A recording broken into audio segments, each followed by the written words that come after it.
Hi everyone, welcome back to Evermore YouTube channel. It's Chris back with the Aftermath. This is the show that we do when the dust has settled from the post-match reaction to Newcastle United's last game. A whopping defeat, 4-1 at home to the mighty Bournemouth. We got absolutely battered, and we always do the aftermath because in the post-match, sometimes in the heat of the moment, you may be a little bit overzealous, a little bit hyperbolic, you're passionate straight after the game, win, lose or draw, and sometimes you don't see things very clearly. So it's always good for a bit of clarity to have a sleep on it, have a think about it, consume some other people's great content about it, and then think whether your opinion has changed on things. Now, I've seen a lot of things said about this game, and I don't disagree with it, but I think you can't give the lads a free pass, really. Looking at the game itself, fatigue has definitely played a part in this. There is no doubt about it. A lot of people are saying it shouldn't have done because Bournemouth played on Tuesday against Chelsea. Obviously, we played Wednesday against Wolves.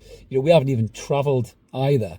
So we haven't got that on top of it, to add to the mix. But fatigue has definitely played a part because these brilliant games that we've had, this great run that we've had, it's important not to forget that. It's important not to go hysterical and go mad about things because we've had a brilliant run. It's taken us up to, fourth in the league table. We're probably going to be about fifth, realistically, by the time the fixtures today, as I record this, are finished. But it's been a brilliant, remarkable turn in fortune from Eddie Howe and the lads. A few months back, we were asking whether the manager was the right guy for the job, and you were right to ask that question. I still don't believe people getting shit for that, is really well placed. I think you can question the manager's capabilities, his ability to get the best out of players, his ability to rotate the squad, which I'm going to come back to in a second, and you can ask that question. That's just football, unfortunately, whether you're a player or a manager or even an owner. Football is all about moments. It's all about how you are in the moment, how you do in that season, what's your form like. And then people do question the manager. Look at Ruud van Nistelrooy. He's been brought in to replace Steve Cooper. 7 games on the spin they've lost, and the fans are already calling for his head. Football is such a immediate thing right now, and it is nice that Newcastle are willing to stick by Eddie Howe, and he certainly repaid that faith by turning the fortunes around this season. So that's that ramble out of the way. So going back to the game itself, the one thing I noticed in the game itself, definitely, we said it in the preview going into it, a few other people said it as well, some of them players needed a rest. There was no doubt about it whatsoever. Joe Linton looked knackered against Wolves. You could have rested Joe Linton for this game and had him come off the bench and maybe add some much needed aggression and fire to that team that was completely lacking it. But he didn't. He started Joe Linton. He didn't change the lineup.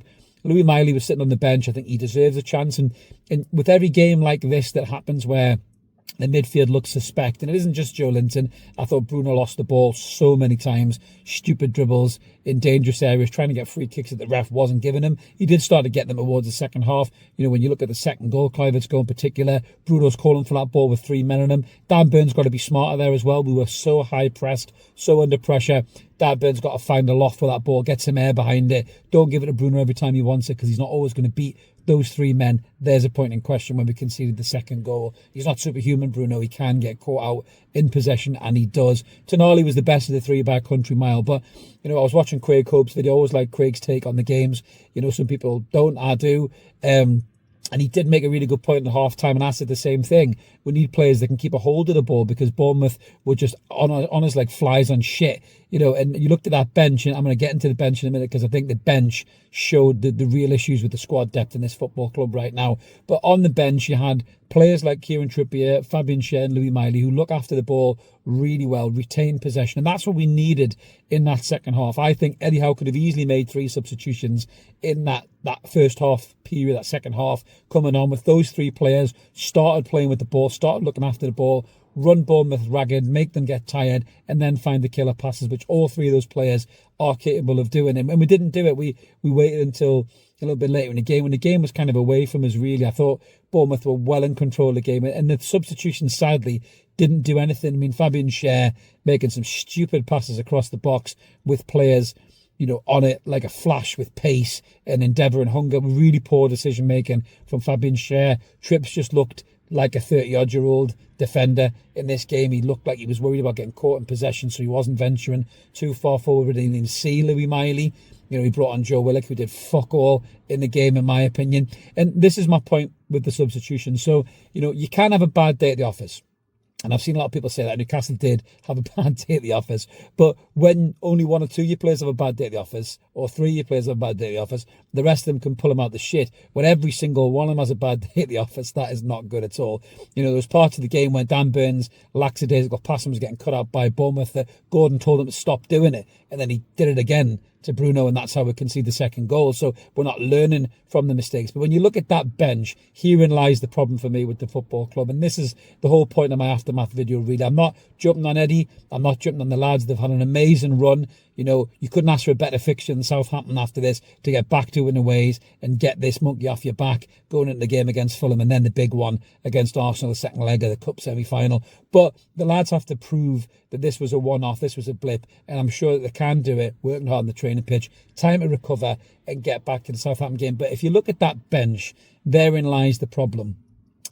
Who can you rotate, really, to make the starting 11 any better? You're looking at the bench. Okay, let's go through it, and we'll talk about the players that are missing. You've got Fabian Schär and Kieran Trippier, both excellent players, but the better years are behind them. There is no doubt about that. Don't kid yourself on that Trips and Schär are still as good as they once were. The legs are getting heavier. They're getting slower. Schär's passing has been very, very suspect this season. You know, we've been caught out and put in very dangerous positions by Fabian Schär's very nonchalant defending. Kieran Trippier, there was loads of talk of him wanting to leave.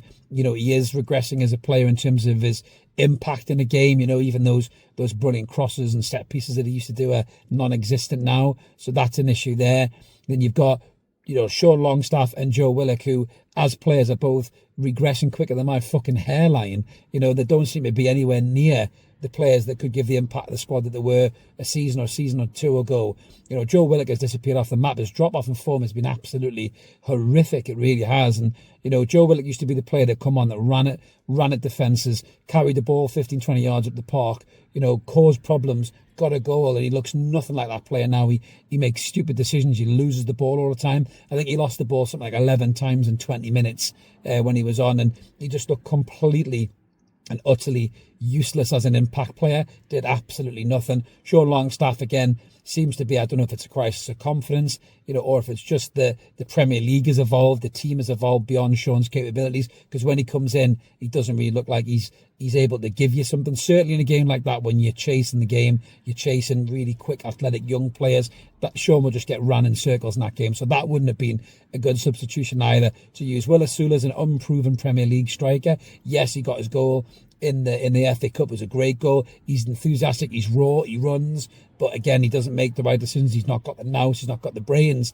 that a Callum Wilson would have, who could maybe come on and impact that game. We'll get onto him in a minute. There's a winger there, Miguel Almiron, but was selling. Looks like he's ready to go. And then you've got Vlachodimos, who doesn't even get a game because the manager doesn't rate him. That is a weak bench. You can't go and change anything in a game where you're so far off the pace, you're so far behind, when that's the depth that you have in your squad. And that's quite alarming to me. And it should have served as a gentle reminder to the board, to the owners, that this club needs investment in this squad.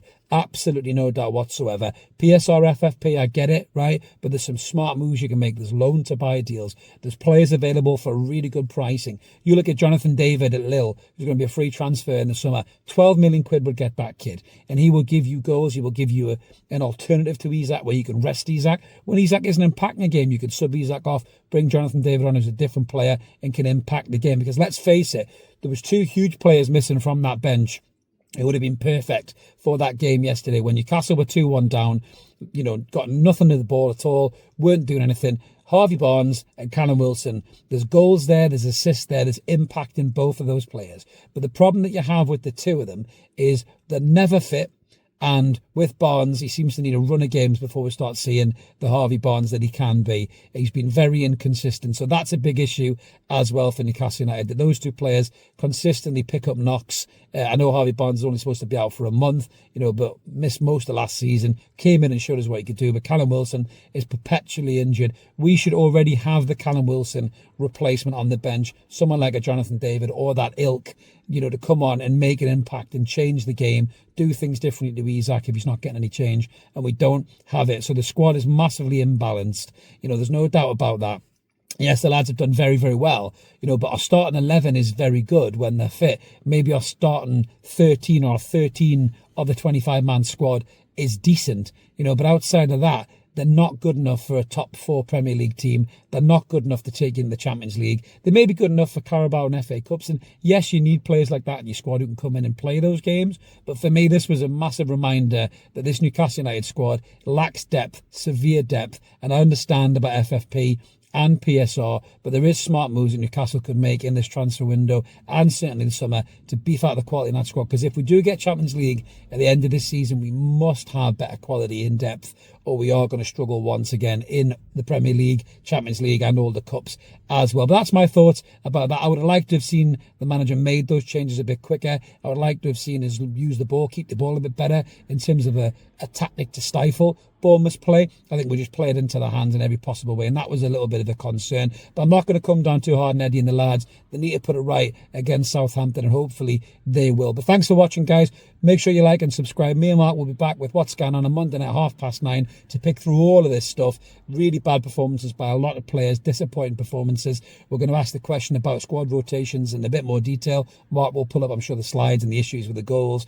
Will there be a cause of concern going forward, or will the manager address it? Make sure you tune in for that, guys. It's all live in the chat as well. We love to hear from you. Have a belter the rest of the weekend, and we'll catch you tomorrow. Cheers, bye.